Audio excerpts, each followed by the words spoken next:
Hello, everyone, and welcome to What's the Story, Gemini, the podcast where I ask Gemini about a topic and then we learn about it together. Apologies if there's any background noise today. It is beautiful outside where I am, the windows are open, and I refuse to close them because I am enjoying the fresh air, although my allergies may not be, but it's wonderful and I need the fresh air. So, apologies, but also sorry I'm not sorry. So I'm sure this topic kind of sounds random, but this actually came up the other day, and it made me very curious about Viagra. I know that in the past, any sort of medications or prescriptions, so on and so forth, have only been tested on men and not women. So, for example, when women started taking things like Benadryl or anything that makes you drowsy, they found that. Women the very next morning would actually wake up and they would still be drowsy, and that would cause issues in terms of driving, functioning, things like that. And of course, it's because they had only tested the drug on men, and there's a biological difference between men and women. So that's, again, was never accounted for until very recently. So, because Viagra is made for men, and I am not aware of any other sex supports drug that is particular for women, I want to dive into it and kind of find like what was the background behind Viagra. My initial thoughts are I know men can procreate for a lot longer than women can. Of course, I am not a male, neither by choice or by birth. So I don't quite understand what the biological challenge that popped up where somebody said, like, you know what? I want to keep my dick hard. So let's look into the history of Viagra. Discovery and original purpose. The story of Viagra begins in the early 1990s with a research project conducted by Pfizer. Scientists were developing a drug to treat angina, a type of chest pain caused by heart disease. The drug, initially called UK 114,378, was designed to relax blood vessels and improve blood flow to the heart. During the clinical trials, however, researchers noticed an unexpected side effect.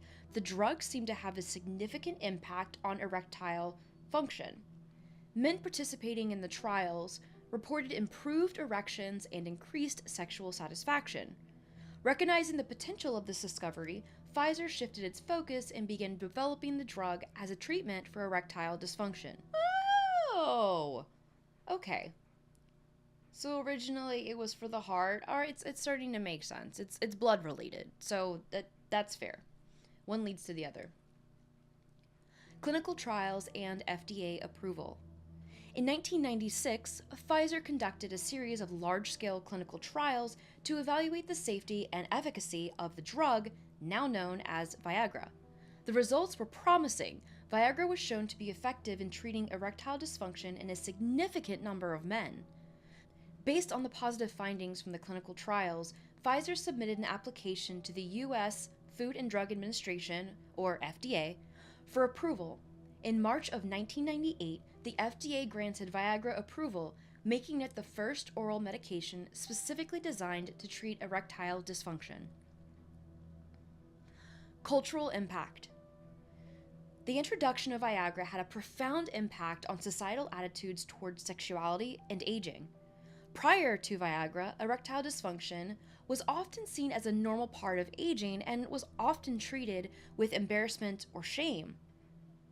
Viagra challenged these negative perceptions, suggesting that sexual dysfunction was a treatable medical condition. I also realized that the irony is not lost on me, that as I'm speaking of these things about, embarrassment or shame, which I would assume are probably residuals from the Victorian era, as I mentioned, I have my windows wide open, and I live in a building with other people.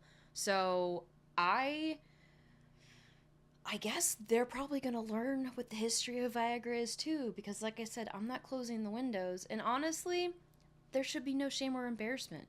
We're talking about physical, human biological things. Everybody goes through this. There should be no shame that's attached to this. As a result, Viagra helped to destigmatize erectile dysfunction and encourage open conversations about sexual health. It also gave men a new sense of hope and empowerment, allowing them to regain a sense of sexual confidence. Stigma and taboos.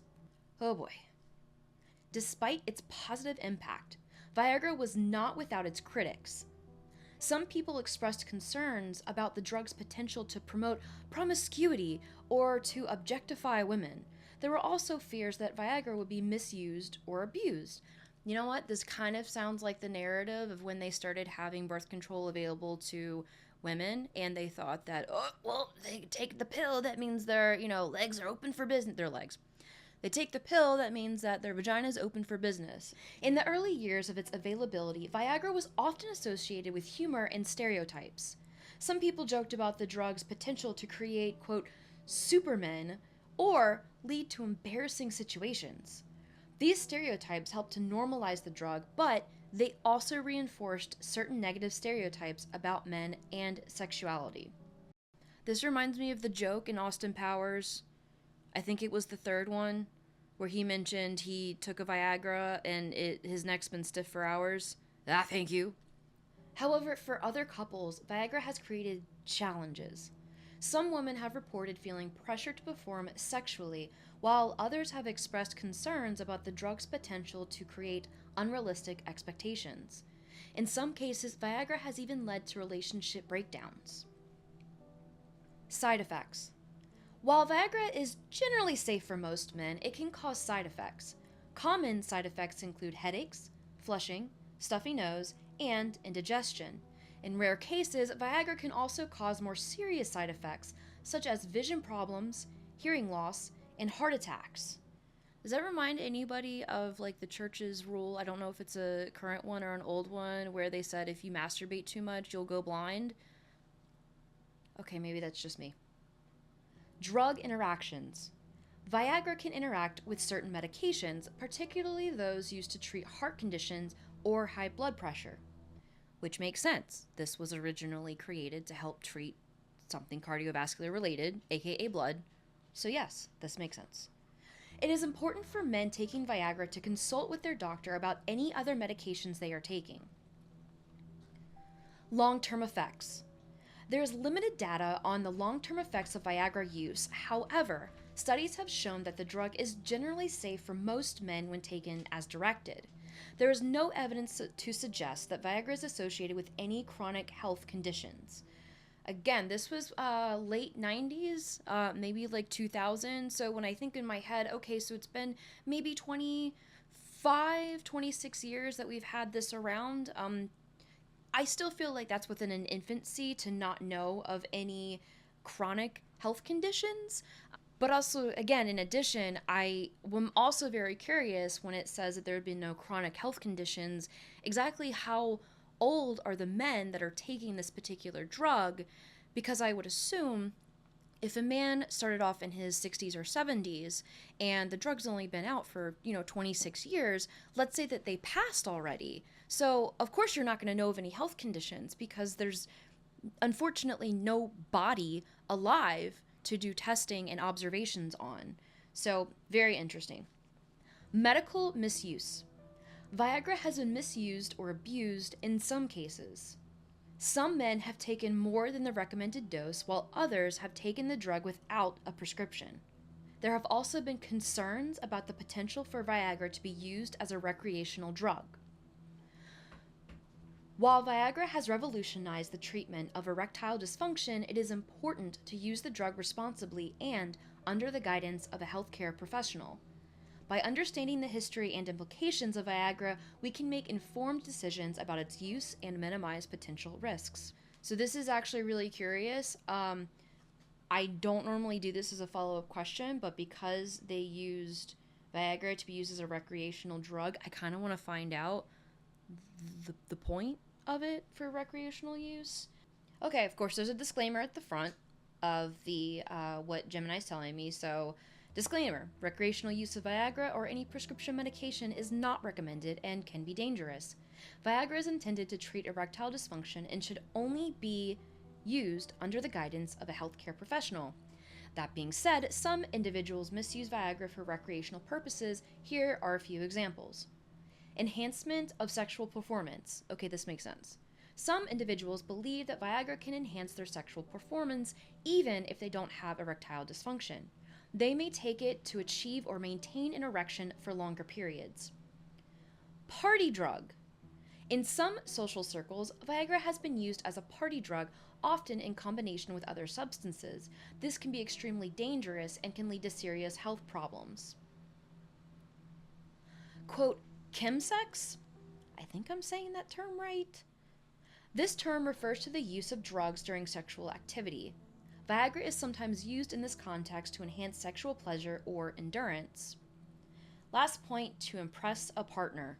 Some men may use Viagra to impress a new partner or to boost their self-esteem. This can be risky and unhealthy approach to relationships. And of course, there's another disclaimer at the end.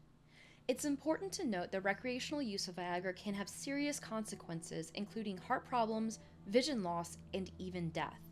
If you are considering using Viagra for any reasons other than its intended purpose, please consult with a healthcare professional. Okay, so while I would be okay with talking to my doctor, I don't know that I would want to use this for recreation. See, that's the problem.